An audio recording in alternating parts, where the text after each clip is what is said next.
Hello and welcome back. As you can see, we have the flying Scotsman doing what she does best, flying around the railway. So let's just bring that back around. So we've got the breakdown crane we saw last week there. We've got the Hornby 001 sitting in the siding there. We'll have a look at that a little bit later on. So let's just follow her a little bit more sedately around here. Let's see how she does across the point work at this very low speed.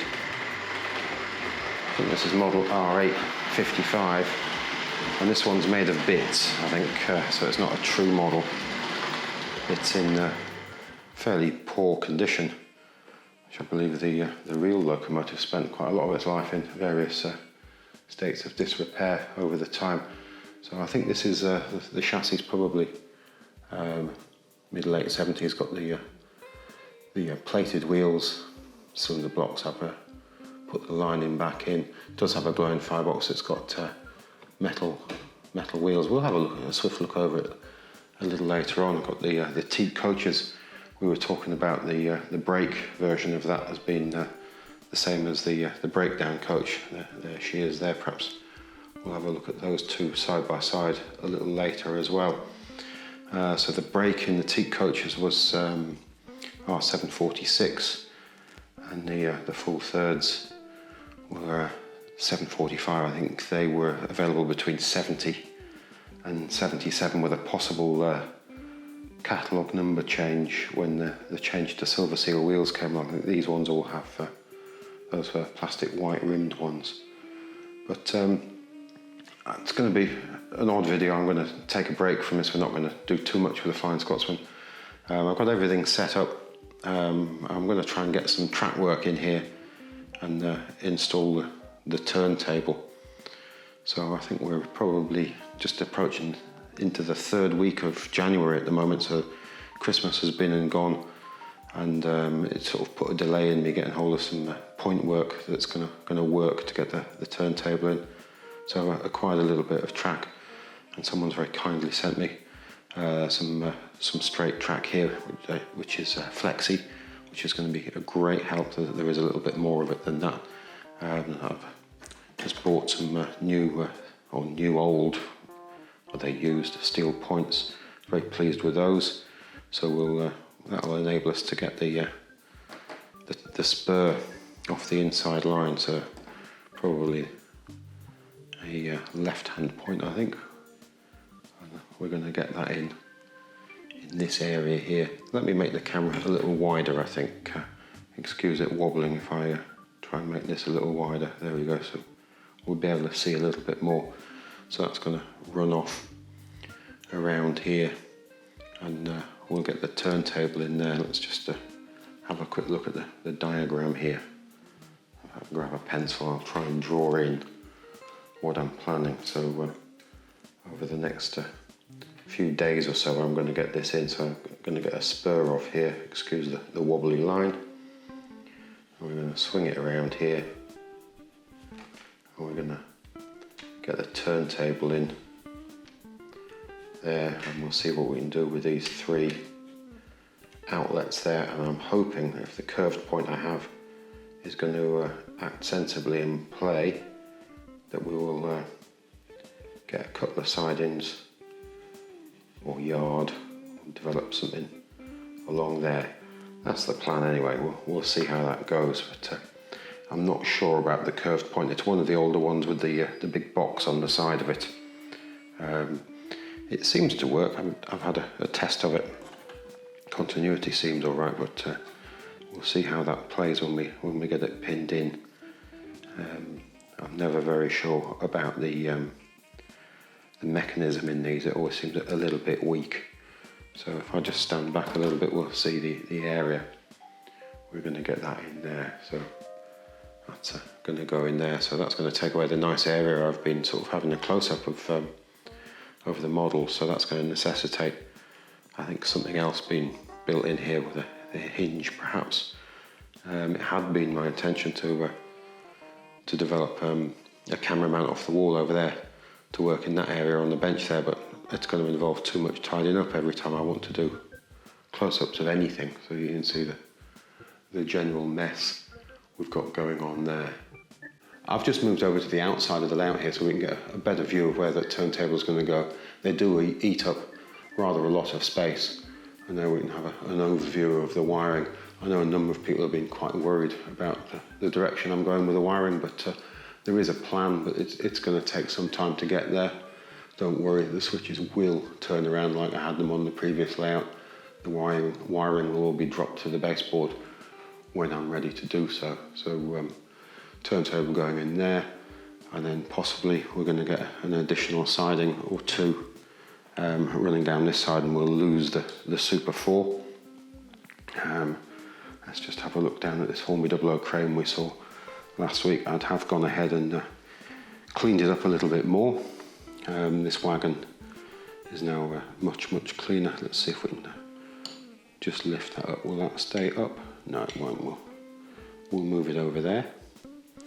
And I have made a hook for it. If you look at the insert picture there, I had a bit of fun and games with a bit of spare metal.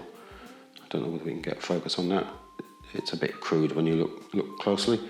I wasn't sure about the one that was with it, the red one. I don't think it was an original, but perhaps if anybody knows, they could let me know. I've got some generated some numbering to go along the sides, which was missing, if you remember last week's video. So I think it sort of does a reasonable job at arm's length. But as I said, it has had quite a hard life. I've got some string, or some options on some string. Family member has some various sort of fine strings or carpet threads, which they're going to send over to me, but I'm still waiting for those to arrive. With all the current restrictions on at the moment, I'm unable to go and visit and collect them, so I'm going to wait for those to arrive in the post. We'll just have a swift look here. I've got the crane set up here. It's just lifting this truck here, which has come off its wheel. So we were saying last week, it's just the scenarios you can set that up in, which is all quite interesting. Very pretty thing. Hornby 001 is really pretty, but I think part of its appeal is the extreme weight.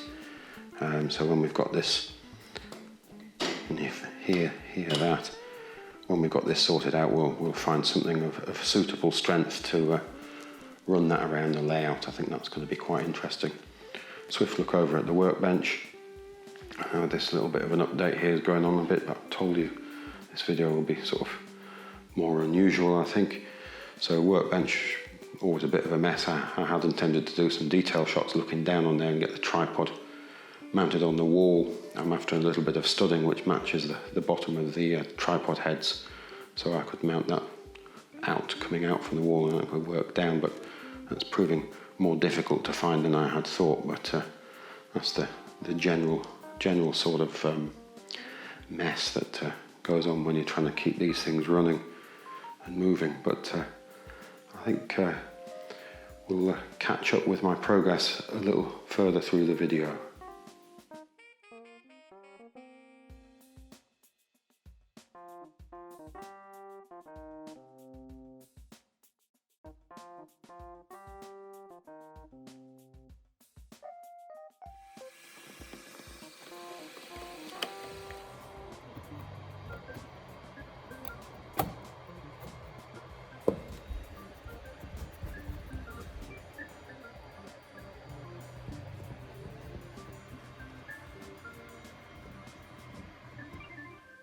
So I haven't got quite as far with the turntable as I was anticipating. A couple of days have elapsed, and it's obvious I'm not going to get that in for this video, so I thought we'd better have a swift look at the Flying Scotsman, and then we'll have another look at the progress really made. So I've taken the body off the Flying Scotsman. I've got the camera zoomed in quite a way in again. Let's see how she looks running without the body shell on. Let's give that a little power. Nice shiny wheels. And I think at this speed we're not going to see that firebox glow. So we'll have to wind her up a little to get that to work. see if we can come this side and get her coming around the bends.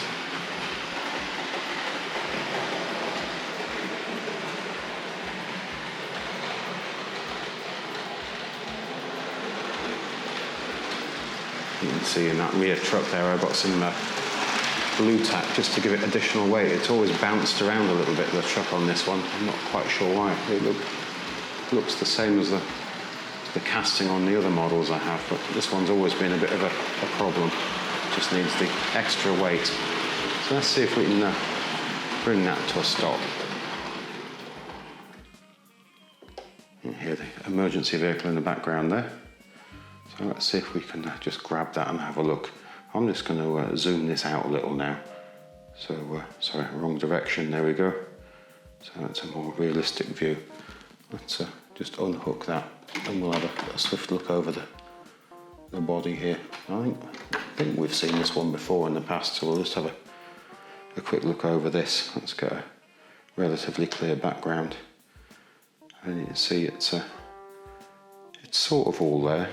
So I put those little strips of, I think that was sticky tape, white electrical tape. I cut there just to do the lining on the cylinder blocks. The wheels have had a lot of wear, the plating's almost all the way through. But they seem to do the job. And I've got little ends of matchsticks holding the wires into the glowing firebox assembly. Let's just pop that down there. And then we can have a quick look at that and see how I had to stuff that full of blue tack just to give it some extra weight. This one, as I said earlier, just tends to bounce quite a bit. Let's turn that around and have a look down the other side of it. There we go. So I think the valve gear's all as it should be. And I think the little the cross plastic piece here, I don't think that's broken. It's all in one piece. I think the cylinder block there is survived intact as well. So let's just pop that back on the rail, see if we can do that one-handed. So possibly not, but we'll see how we can do with that. Not the greatest of places to choose really, at the points under the wire. There we go, and then we'll have a swift look at the tender. I think I need the uncoupler or try and decoupler to get that apart, I think.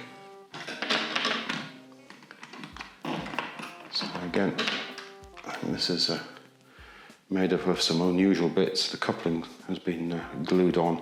I think that the back end of that was all shattered. So that is just working on the strength of the glue. And this one had the metal wheels. I have had a sound unit in here, the smoke box, the chuff chuff sound, but I've pinched it for another model at the moment. But I'm one of those short, that's why there's no chuff chuff sound in here. Also, it drives you mad after a while. So let's pop this back on here. So all those wheels there. So I'm just losing frame there. Let's see if I can balance back the body shell without having to put on the screw. So I might be a bit optimistic doing this with the one hand, I think. There we go. So pop that back on there. And let's see if we can get the firebox glow to illuminate. Perhaps we should have done that with the top off. So let's give that a little power.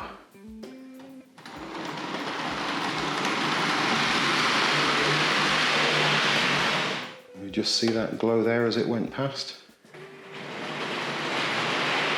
Not too fast backwards, I don't think. It's asking for trouble. I know what we'll do. We'll unhook the tender and then we'll have an uninterrupted view of the back end of the locomotive there. And we'll give that a little power and see how she does as she runs away from the camera there.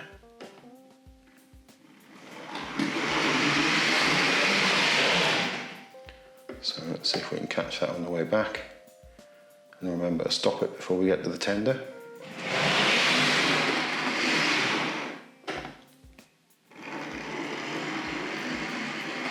barely a glow on it at anything like sensible speed.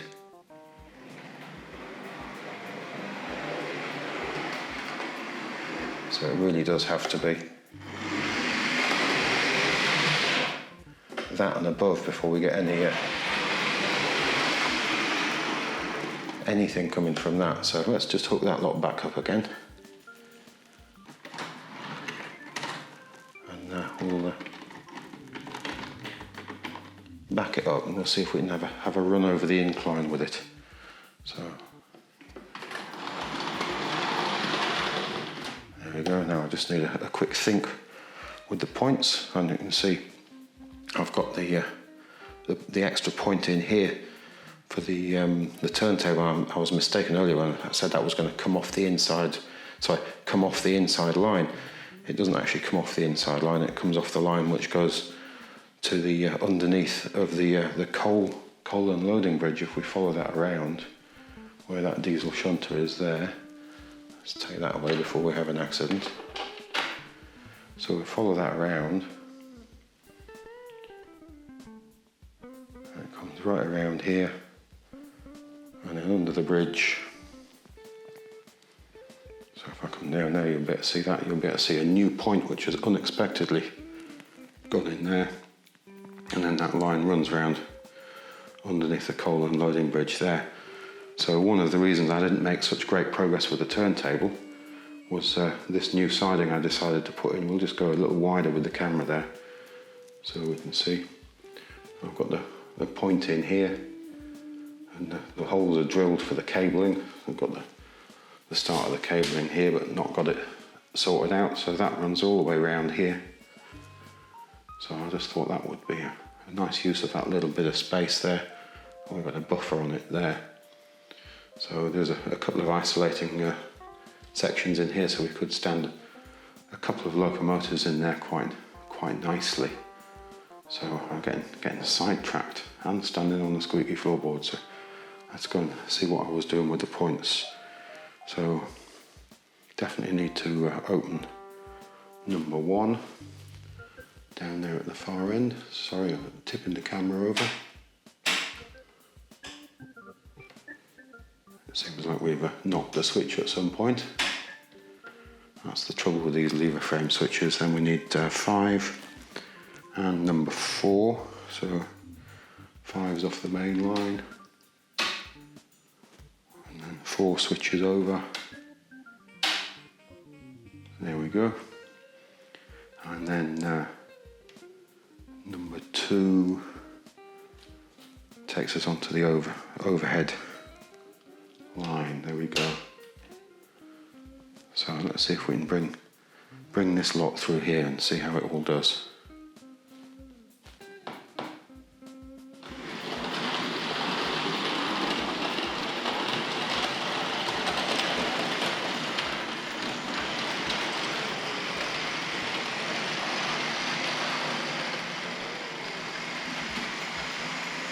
So there is magnet adhesion in this model. It's a little bit on the weak side, and she does have what's left of the plating on the wheels.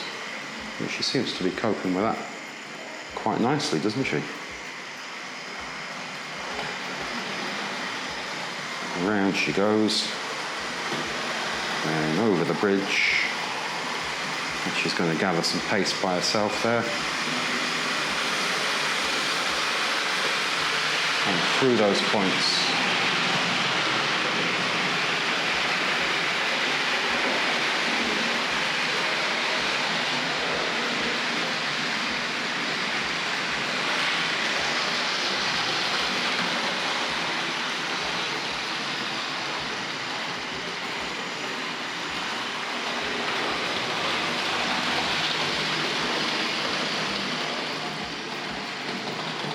I think we'll just stop her there, and we'll just have a fiddle with some of the point work, and we'll put her back in the station. So we need to switch number 4 definitely. Now I think that just provides us with a path right back onto the line she was originally on. So let's bring her gently through the point work, see how that all goes.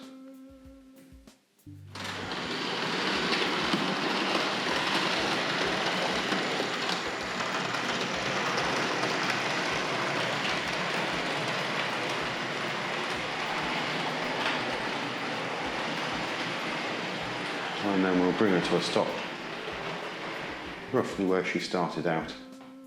I think the locomotives look great underneath that canopy. I'm really pleased with that. So we'll just run back around here. We'll just have a quick look at this diesel shunter running on that new section of line, perhaps. Although some of it's isolated, so we can't quite use all of it. So let's shut number 5. And 4's already shut, so we just need to open, close 2, open 3. There we have it. So we should be able to get that diesel shunter. So that should come to a stop just before it gets to the bridge.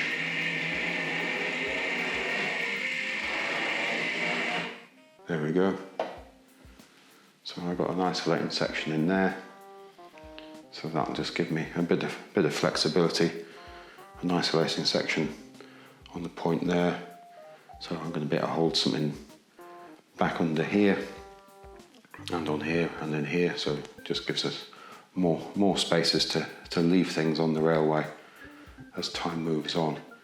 But hopefully by the next video we'll have a bit more progress to show in this area here. So I've just moved to the other side of the railway again, just so we can have a look at that new siding and how that looks from this side. So if we see down there, we can see that new point in there. Great big gap in the sleepers, needs sorting out there. And there's the diesel shunter we just watched come to a stop. Now I have replaced a number of sections of that nickel track I had in there with steel track, which was kindly sent to me. So that's taken up some time as well. There was actually a couple of sections over there to the right of the controllers and before the incline, which I've replaced, swapped out the nickel. So that's all eaten up time, and we've got that in there. As a result of that, we have even more mess here. I mentioned earlier I have plans to sort of get the camera mounted so we can look down here, and potential putting a temporary table surface here, perhaps on a hinge, so I can work over here as well. I've got the option of the 2 areas perhaps. I think that's going to be quite useful as time moves on, but simply getting around to tidying up the work area, I think it's going to be always a sticking point. Since I shot the earlier part of the video, the package with these little bits of string has arrived, so personally I think this one is going to be the one to do it, the slightly darker coloured one. If I lay that on there, we'll have a look. So this is one-handed again, so let's see if I can lie that on there and then bring that up there. So I think that's going to look the part once I get that cut and strung into there. So interesting packaging here. So I think this is a fairly oldish stuff that has been lying around for a while, but very kind of the person to let me have these. That's a particularly lovely piece of packaging, isn't it? So great stuff. That's a bit too heavy, and this stuff's a little bit too light, so I think it was one of the two, and I think I prefer the slightly darker thread. And I was mentioning earlier in the video that I'd made another weight there, and I was unsure as to whether this one, which was on the chain, was an original or not, or whether it's a replacement that somebody'd put in the past. But it's surprising that if it is a replacement, that the colour is very, very similar to the, let's see if can I get a focus on that, very, very similar to the rest of the crane. But I think that's probably it for this week, so I'll try and get that sorted out for next time, and hopefully we'll have a little more progress in getting the turntable into a position where we can make use of it. But thanks again for watching. Goodbye now.